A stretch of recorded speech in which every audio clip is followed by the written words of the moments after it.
The 47 county government. Mr. Malala has entered the chat. He has entered the chat. Former Senator Cleophas Malala. He has been a senator, and in fact, he's been in the leadership of the Senate. Cleo, good morning. Good morning. How are you doing? Good. Karibu sana. Asante. What were you by the last time you were in the Senate? You were whip. No, I was the deputy minority leader. Yes, there you are, big man. Deputy minority leader. This committee of social welfare and labor, yeah. What does it deal with?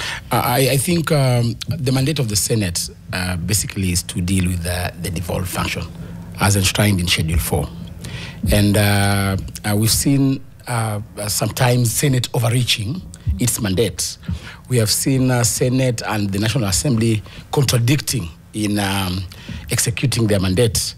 And I think the dignity of Parliament, especially this current Parliament, has really deteriorated because of the leadership of Parliament. Committees are going to scout for cases which they think they can use to extort. They are not objective. They are not following the legal requirements as to the mandates of the respective committees.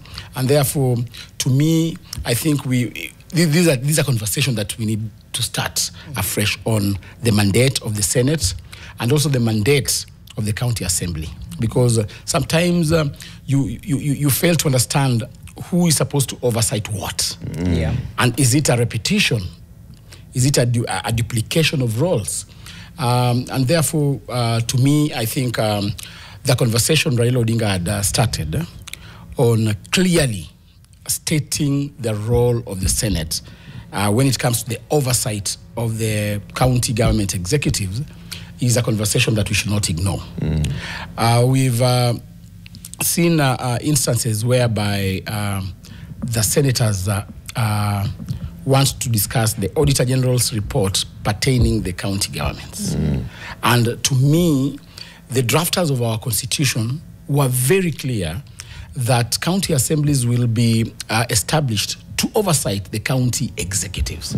So I think we need to review the mandate of the Senate. We do.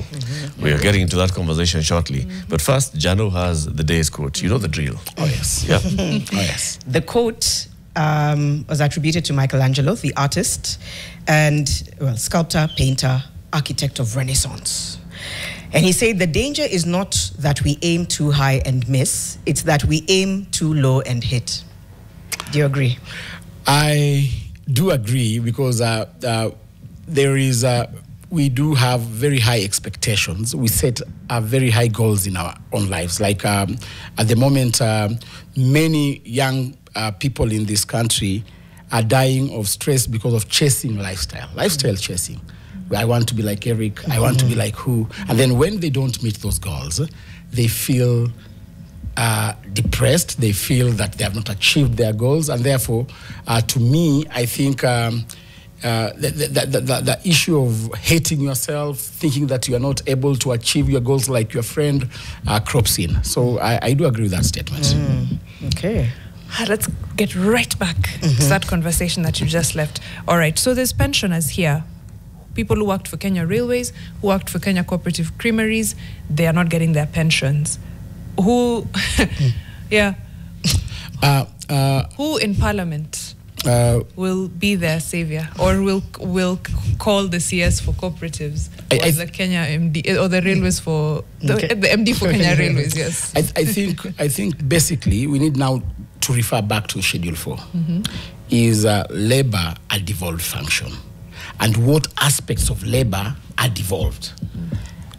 Is Kenya Railways an institution that is supposed to be oversighted by Senate? Because does it fall under the national government or the county government?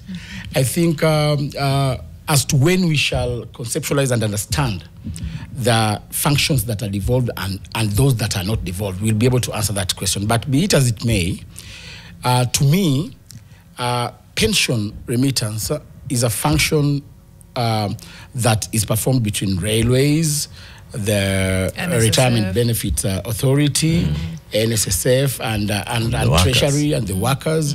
To me, I think that function should be premised in the National Assembly. Should be primaries in the National Assembly, and Senate, by Senate wanting to adjudicate the matter, I think they're overreaching their mandate. They're overreaching.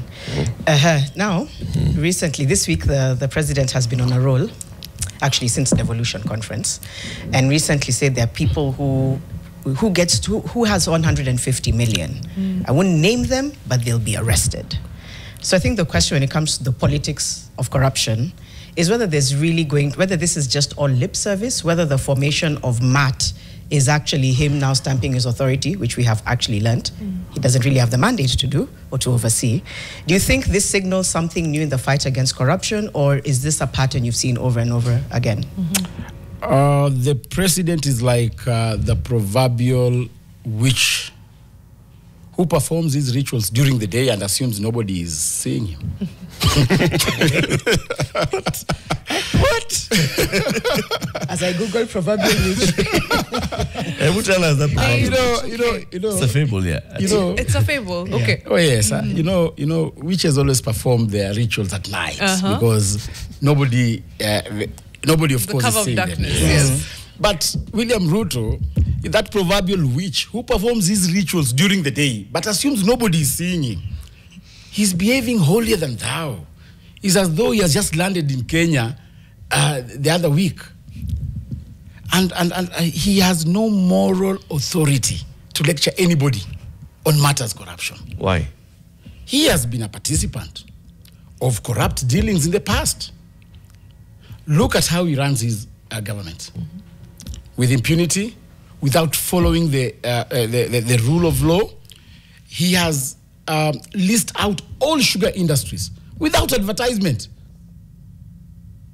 without any bid, without any competitive bid. Look at Nzoia Sugar Company. When did they advertise that bid? Who are the competitors in the tender? Look at Chemilil. All the sugar factories have been listed out without following due process. And therefore, he cannot just wake up in the morning and start lecturing people on matters corruption. He started this corruption and this engagement with Parliament in corrupt ways in several instances. Last year's finance bill, he used a lot of money to pay MPs. The impeachment of Gachagua, and so many other businesses transacted in Parliament. And therefore, he does not have any moral authority. How do you know all this, Malala? I know. Even the PG that he calls, he wants to lecture members of Parliament about corruption, that they should not take any bribe. And then after the PG, they are given money. Immediately after the PG, they are given 100,000 for transport. For what? All the PGs. All the PGs. All the PGs. I've personally attended PGs. I'm the one who was summoning. You are the coordinator. The coordinator of PGs. And money was being given to Kimani Ichung'wah in bags to go and give MPs. For what? What is that? I don't know. Transport reimbursement. Depending with how you want to call it.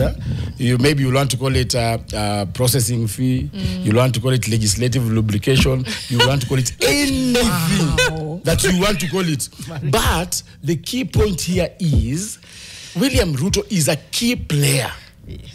So what's the problem? What do you think has happened? The problem is Kenya is not serious when it comes to a fight against corruption, because we've seen William Ruto and his administration entertain the very people who indulge in corrupt activities.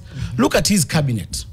When they were going to, they were going through the Parliament for vetting, we had cabinet secretaries who had active cases in court.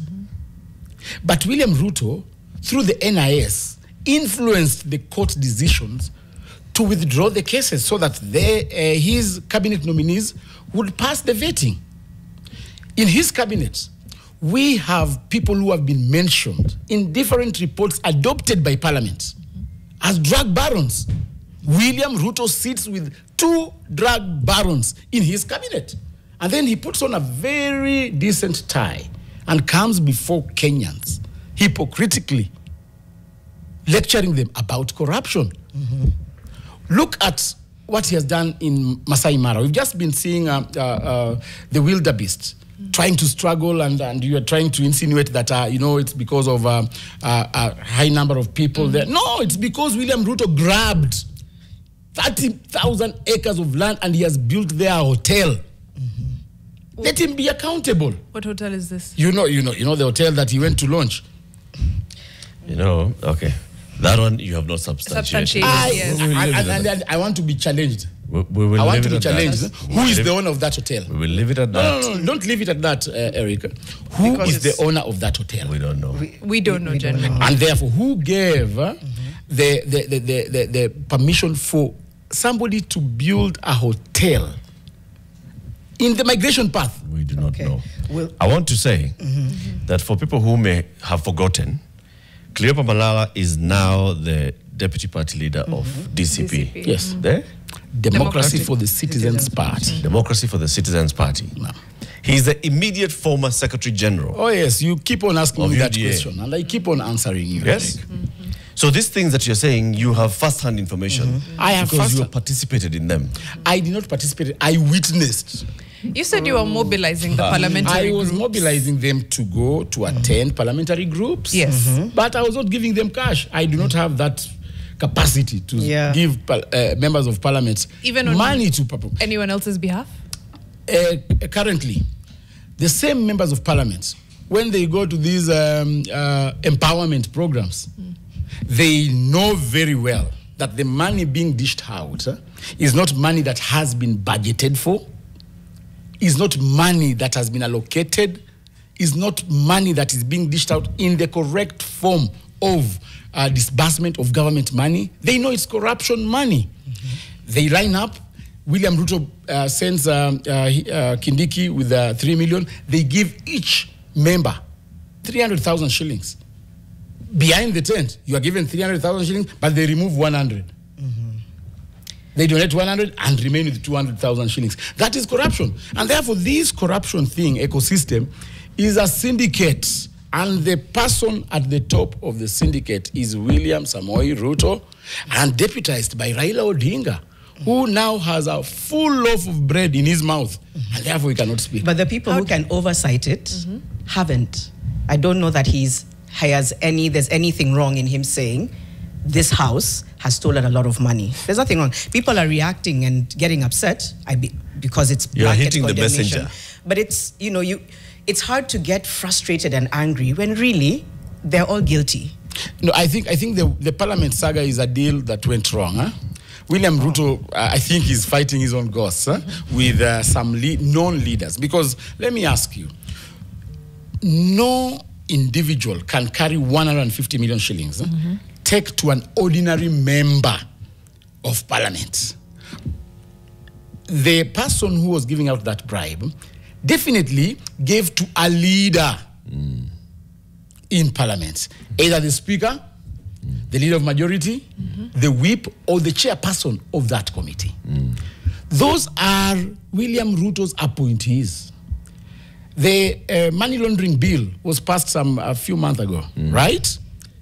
If the president has that information, that somebody bribed somebody, up to now, what has he done? Has he acted? Cleo, before we get Has he reported the matter? before Have you we get received there, bribes before? Yes, let's just ask, because Cleo, you can't sit here and talk about President Ruto and his corruption that you allege and his knowledge of it, and he says he knows, he consumes intelligence, and you can't say you were a senator, deputy party minority leader, and that you took no part in it. No, truth be told, Okay. money is given in parliament. I've been a member of parliament. Money is given, whatever name is being given, but money is given. If you want to call it corruption, if you want to call it lobbying fee, if you want to call it whatever you call it, money is given. When it comes to passing serious legislation in parliament, NIS walks in the corridors lobbying members with money. So what William Ruto is suffering from, he started this game of bribing members of parliament to pass crucial government business, but now it has become unsustainable. No, it's too much. It has become, now he wants to hit and take the fight back to the members of parliament. If you knew this, why didn't you push back at the time? Second, William Ruto has come out confidently like this to start hitting at MPs because of the assurance of Raila Odinga. The corruption is still going on, but it has been concentrated on one person. So I want to ask the members of parliament that your money has been given to Raila Odinga, and Raila Odinga has assured William Ruto that I'll give you the numbers in parliament. So the corruption has just been concentrated to one institution called Raila Odinga. So why is he complaining then? Why would the president be complaining? No, he just wants to cut off the relationship and have his businesses passed for free, because he's used to giving these members of parliament money to pass government. The money, the money laundering bill is a government bill. Is a government-sponsored bill from the Attorney General's office. So who is this ordinary citizen in Kenya who carried 150 million shillings to go and help government pass that bill? No, that money came from government. So what William Ruto is lamenting is that this syndicate has gone across all ministries. When ministers go back to him to account for money, they tell him, Your Excellency, I used 200 million to lobby government to pass this bill. Minister of Cooperative. Your Excellency, I used 210 million to pass this bill. Mbadi. So it has become too expensive. It is a con syndicate, and everybody is looting government using the name of lobbying parliament. Some people are asking why you were quiet. Fred Nyachio, why were you quiet? Somebody else here is saying, quiet. Double speak. All this while he was quiet. No, did you ever come out with these allegations? No. Every time someone leaves government, they suddenly become very clever. But you were there, deputy minority leader. I'm not the one who said that. I'm not William Ruto who woke up and said that corruption is in parliament. I'm not the one who came up and said that. So you cannot vilify me for not saying anything while I performed my oversight role when I was a senator. I performed the oversight role. So when you say... You don't think oversight also consists of curbing corruption within the House, or at the very least, not taking bribes within the House? I told you, depending with the name. Is it tithe? Is it offertory? But you still put your money inside there. Lobbying. Let's take a break, Cleo. When we come back, I'd like to hear your own experience, because you were in the Senate for 5 years. Oh, yes. And you've also been in the County Assembly. Yes. And you've sat in cabinet. Yes. As Secretary General of UDA. Yes. There was a question about that, but you sat in cabinet. Yeah, the court cleared it. So it is okay for people like you, experts, to sit in cabinet. I want to hear your experience on how these things actually do happen. Yeah. And the justifications for them, right? Cleophas Malala is the deputy party leader of DCP. Democratic Citizens. Democracy for Citizens Party. Wow. Until we get it. Yes. That's why he threw it to me.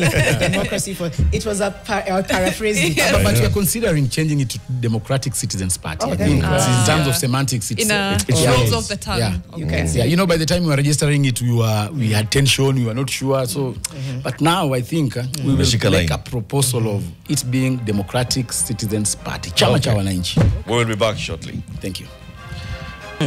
Feedback. Patrick A.W., he had a moral responsibility, referring to Mr. Malala, to call out the corruption. He merely alluded to the fact that bribery is rife in parliament and an open secret to the public, yet he said nothing and did nothing at all. We'll give him a chance to respond to this. Paul Maina, aka Staki Mapepe, amesema politicians in Kenya only criticize when they get out of government. Very few, if any, fight corruption from within or even resign when accused of corruption. Siwaelewi wanasiasa. Norbert Owor, Malala is part of the problem. He's a political turncoat. When he was in government, he ate together with WSR and co until he was kicked out. Now, suddenly, he has become very clever. Mukwe Alec, Malala is sitting below the belt. which banks are printing the paper though, okay? And then Charles Dungo finally says, when I'm doing it, it's okay. When someone else is doing it, it's not okay. That is what he's getting from Malala. So yeah, the question, Mr. Malala, will always be why people don't say anything when they're there. When they're there. There could be many reasons, but some are asking, why did you say it? Even when they're not there. Malala has not, before this, come out to say there's corruption in parliament. That's true. I have actually practiced refusal of corruption. Personally, you remember during the 1 man, 1 shilling, 1 vote? Yes. You were arrested in the middle of the night. Yes. When government was using security agencies to force us to vote for that the amendments in the Division of Revenue Bill, I personally refused. My county was gaining money, and senators were being paid to a tune of 10, 15 million shillings per vote. I personally refused to vote in favor of my county so that I can disadvantage the marginalized county. You saw, they arrested me severally. At the end of the day, I did not vote. I refused to be intimidated. So if you tell me that I have not raised these issues before, I even raised it on the floor of the House during my debate, that I'm being forced to vote in favor. And who was forcing me? NIS. Who was forcing me? IG, DIG. Who was forcing me? The presidency. Money was being given out at every vote. Truth be told, William Ruto knows that money is always given out. Members of parliament know that money is always given out. The members of the public even know that money is being given out. But when you arrest one of them, they say, yeah, we know kabila yetu. Hapana, hii ni ukabila. How many times have you seen communities demonstrating for the release of a corrupt government official just because they emanate from their tribe? And therefore, this is a collective rot that we need to address as a country. Is it a rot? It is deep-rooted rot. How is it a rot? Because it has eaten into the ethics and the fiber of the morals of our community. Because it starts with you, Eric, here. It goes to your child. If you go to your house, your wife will demand for something so that you get maybe a favor in return. That is corruption. Corruption starts from your bedroom. Eric. Let me come to Parliament, because it's true, we have known for very many years, we've had MPs coming out to say, the way you're saying, money changes hands in the corridors, in the bathrooms, and so on and so forth. From your experience, how does it happen? Is it that we are expecting a bill to come and then you start being approached? Or is it the bill has come and now you're being approached? Or is it that the bill has raised some concerns and debates and that's the point you're approached? At what point does the bribery begin? And is this for all bills as well? No, it's not for all bills. Huh?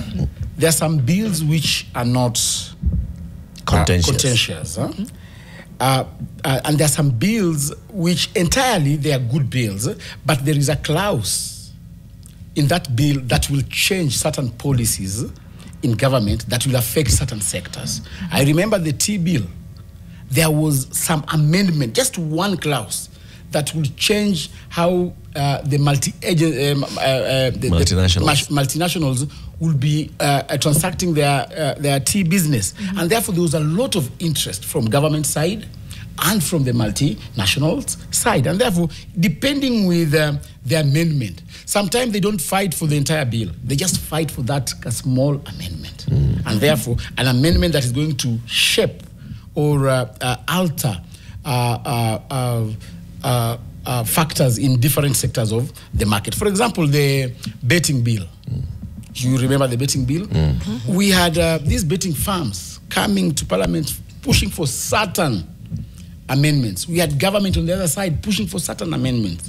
And therefore, government using maybe National Intelligence Service or the lobbyists, the corridor lobbyists, we have certain corridor lobbyists. There are people who... That's their job. Yeah. And they just walk the corridors of Parliament. And that's why I challenge the Speaker and the clerk. Why do they allow those people in Parliament? Are they members of Parliament? No. Are they staff of Parliament? lobbyists. They are not even staff They are of lobbyists. Parliament. They don't have an office. They walk in the corridors. They have access. Yes, in toilets, in whatever. And they are known. They are known. They are admitted in Parliament. They are government officials. So to Eric's question, when does the approach come? When does someone come and say? Depending maybe when the bill is at committee level, they want to make the amendments at committee level, because once the amendment is done at committee level, pushing it through third reading in the whole house, because people are not sometimes very keen. Yeah, is that a government bill? Yes, come, we vote. They are whipped and they vote. Depending with interest. There are people who do not have interest in the money laundering bill. I want to put a question to Kenyans. We have so many bills that have passed through Parliament. So many bills. William Ruto has not complained about corruption on any bill. Why this money laundering bill? Because it touches a business that he has interest in. Wash. Wait, can you substantiate? Wash. Why not any other bill? Eric, how many bills has Parliament passed? Why has the President not talked about any other bill? He has only given an example, and he even knows the players. He knows the giver, he knows the receiver, and he knows that the receiver did not deliver. In fact, his problem is not that money was given. His problem is that the money was not delivered. Can I just ask something that Dan Jerry is pointing to, something that's been on my mind as I've been hearing Mr. Malala, which is the political class should be talking of these allegations with an OB number as supporting documents. Otherwise, all these are hot air. These are major allegations. They are. Paper trail substantiating these claims. Is there anything that exists? Let William Ruto go do an OB. He's the leader. Let him do an OB of who is this person that had that 150 million, and who received, and who was supposed to receive, and who reported to him that they did not receive. And why this specific, and I want to ask Kenyans, why this specific bill? Because he's a person of interest. You know, you'd argue about that in very many instances, about very many people having interests. I mean, you're in Kenya, you have interests. True. Yeah. You'll be touched by very many I remember bills. during the one man, one shilling, governors from Wajir, from these marginalized counties had interest. I remember during the T bill, the multinationals had interest. I remember during the betting bills, the betting companies had interest. So why is William Ruto concerned about the money laundering bill? It drags us to the big question. How was the tendering of the printing of legal tender done? Did it follow due process? Where is he getting this money that we're being told is stacked in some container in Karen, dishing out in every empowerment program? Which voted? Who withdraws the money? Which, if misnumber or code is used to withdraw that money? Who is the accounting officer? This is money that has been printed, I can assure you, away from the required amount. These allegations we are making, we want to challenge. How do you substantiate that? How do you substantiate that? Which bank? You know how money is withdrawn in banks. Yes. You cannot withdraw more than 1 million shillings without giving paper. We want to know, in a single week, if your deputy president can spend more than 200, 300 million shillings. You are deputy, not you. What about yourself? You've seen him donating 20 million, 100 million. Where is that money withdrawn from? So we can ask the question, where is that money coming from? But to say it's being printed, we'd have to substantiate. That is an allegation. How was the tender for printing money done? It's in public domain. It's not. Look, the CBK, did they follow the due process? Why did they change the printing firm? Those are questions that have been asked by the Auditor General. But Delarue's tenure had expired. But look at the procurement of a new farm. I think now we are even stretching. The procurement going all the way into the law. I want to bring the question of, it sounds like Well, it doesn't sound like. This is practice that has been there in Parliament for very many years. Oh, yes. All right? Even before you joined Parliament, Cleo, it was happening. And it's still going on. And it appears that it's to lobby legislators to take certain action. It doesn't only happen from government, even the private sector, people with interest in the private sector would also do the same. Should we legalize it then? Wow. In America, lobbying is legal, but there are laws that govern it, right? So there's a law called the Lobbying Disclosures Act that requires lobbyists to register with Congress and report their activities, their clients, and spending. As I told you, we need just maybe to rename. We'll give it something. There's another law, Honest Leadership and Open Governance Act. Tightened rules on gifts, travel, the revolving door employment, when former lawmakers or staff become lobbyists. So, I mean, like now Cleo, because he's been a lawmaker, he understands the corridors and he understands this whole language. Yeah. He now goes and establishes a company, a lobbyist. So then when you find him in the corridors of Parliament, it's not a matter of what is Cleo doing there. Yeah, I'm a consultant. And also he understands, he's a consultant. Yeah. Okay. Foreign Agents Registration Act, it requires disclosure if lobbying on behalf of foreign governments or entities, right? Yeah. So it's there. It's so structures. You can reach out to legislators in Congress, in whichever way, and you present a case to them.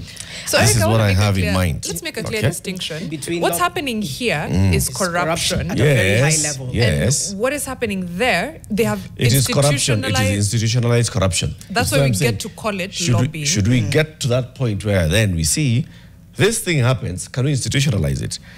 And even tax the proceeds. Lobbyists must register and disclose. A lobby entity will therefore now say, these are my clients, and it comes in, they'll be taxed.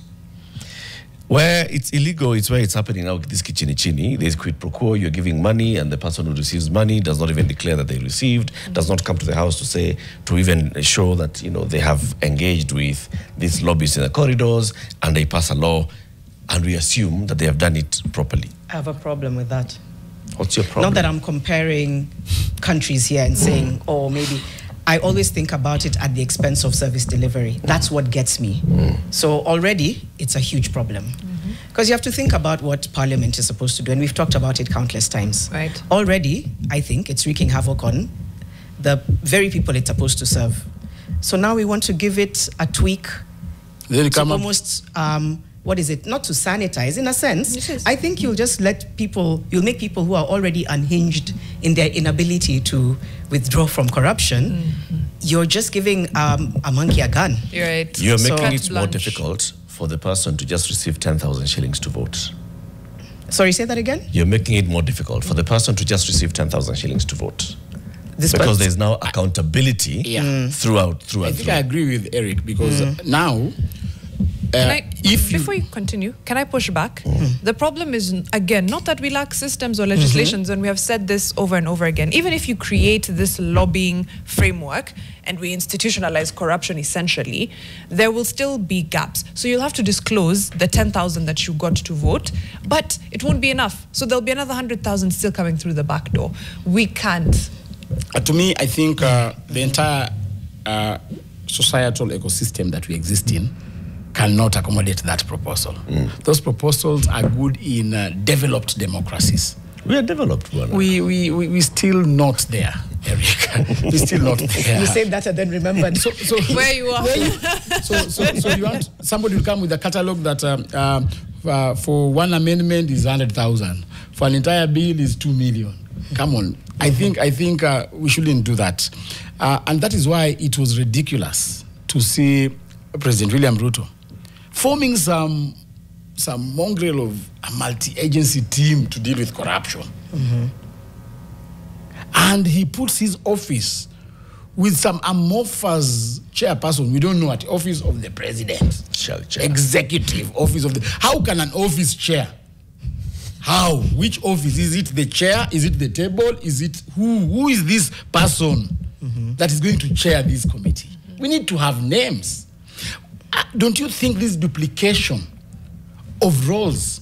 We have a commission mandated to fight corruption. Now you put that commission as a member. That commission is supposed to look into cases, including corruption cases in the office of the president. So in instances whereby we have corruption in the office of the president, then there will be absolute conflicts of interest. And therefore, whatever William Ruto is trying to do, I think, to me, when you look at it microscopically, he's trying to divert attention from extrajudicial killings, from abductions, from accountability to the lives that were lost during demonstrations. We will take him back there. He's going to address the United Nations General Assembly. We will remind the UN General Assembly that that person does not qualify whatsoever to represent Kenyans on addressing matters human rights and democracy in this country. You've used the word democracy a lot. First of all, we talked about this yesterday sometimes. Sometimes it's a shifting public anger. You've used the word democracy a lot. You're the deputy leader for democracy. I was going to say Democratic People's Party, which you're going to tweak it to. That's what it'll become. Democracy for Citizens Party. Okay, so let's say you have political will tomorrow, Democracy for Citizens Party, DCP, thank you. Okay, so what's the first case that you would attack to show that like this fight against corruption is real? Where would you start? Where do you start attacking an elephant? First of all, we will ensure that any person who has got a pending case with EACC has examined and has come to a conclusion that this person has a case to handle, should not be in government, should resign and wait for the case to be adjudicated in court. Because once EACC prosecutors have adjudicated your matter and in their wisdom thought that you now have a case to answer, you will step aside until that case is heard and determined. So you're saying a file, not a court case? No. Because EACC, you're saying the EACC has a file on you. Yes. It's investigating you. Yes. The ODPP has not even started prosecution. No. Once EACC has a file with you, investigated you, taken the matter to ODPP, and you have been charged in court, you will have to step aside. You will have to step aside. Does that mean resign? Yes, you resign. Or step aside. Step aside is not a word. It doesn't have any legal meaning. Sometimes the allegations which eventually you'll be proven not guilty. And therefore, it's just fair enough to step aside. Suspension. No. Leave. No. Just stepping aside. Just stepping aside. We've had people stepping aside. So you're not coming to work? You're not coming to work. But you're getting a salary? We can now have a policy that will govern that stepping aside. Okay. Yeah, so that we do not have people who are accounting officers, who are supposed to be giving evidence, who are custodians of the same evidence that is supposed to be provided in court, being in those offices while the case is going on. They will interfere with the cases. So I think... So DCP's principle here is, if you have a case in court, you will not serve in government. Not that if you have a case in court that has been adjudicated by the required commission, EACC. The case is in court. Yes. The DPP is one who has taken the case to court. I'm talking on matters corruption. Yes. EACC. Yes. Or just... because we're running out of time, there's a very good point that's been brought up by Norbert Owor, and then a contradicting one by Harun Gishuki. So Norbert says, one of the characteristics of money is its scarcity, right? Whatever Malala is saying is untenable. We would feel excess money in circulation that would affect the value and strength of Kenya shillings. He's speaking to, if indeed, in cash, MPs don't exist in a bubble, right? Yeah. If these amounts of cash are being handed out, you would feel them in the economy. They work, play, live. So there's no bribery. No. He's just saying we would feel the effects in terms of inflation and the shilling. Then Harun Gishuki says, for one, this is now a different view. For one to access money from a public account, you either prepare a claim voucher or an imprest. None of these can support the withdrawal of a huge amount of money. Therefore, this is pure corruption. So those are two varying points. As we finish, your thoughts on that? Technically, you will realize that these empowerment programs have been concentrated and they were being done in a hurry between the month of June to September. They are now slowing down.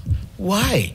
Because between the month of June and September, government spending is low because IFMIS is closed and the money supply is low, and therefore they use this opportunity to push and pump that illegal money into the market. Because if that would have been done at the same time government was spending, then inflation would have been inevitable. And therefore, I'm telling you, I am very confident about this money laundering thing that has even touched the president. Who is this person that did not deliver the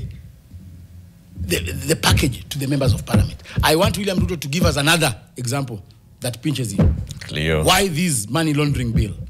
Wash business. I can tell you for free. Asante for joining us. DCP. No, but I cannot leave here without telling you that the king is coming tomorrow.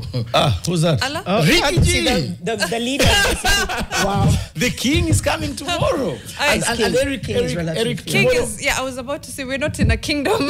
When did we get a king? Eric, tomorrow I will want to ask you to join with family, go to Ariti. Tomorrow is a public holiday. Oh, no, you can't say that if it's not gazetted.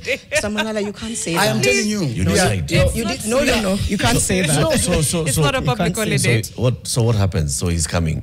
He is coming. Alafu? He will receive a majestic reception because that is the person who speaks for Kenya. That is the person who speaks for Kenya. And therefore, I want to ask... So there's a rally or what? No, we are receiving him, a grand reception at JKIA. We will have a procession, a majestic procession in honor of a king that is returning from the United States of America. And I've had speculations. People are planning to plant some goons to disrupt the process. I want to ask those people, kindly, the king is coming. Humble yourselves and wait for the majestic walk of the king from JKIA. What kingdom? What kingdom? What kingdom of DCP? What kingdom? Let's leave it at that. The deputy king has been our guest. Cleophas Malala. These are the titles in the DCP party. Yes. Okay, we go with them. Thank you for joining us. Thank you, Eric. In the next hour, we talk about diabetes. Diabetes. We want to understand more about diabetes. Keep it here for that.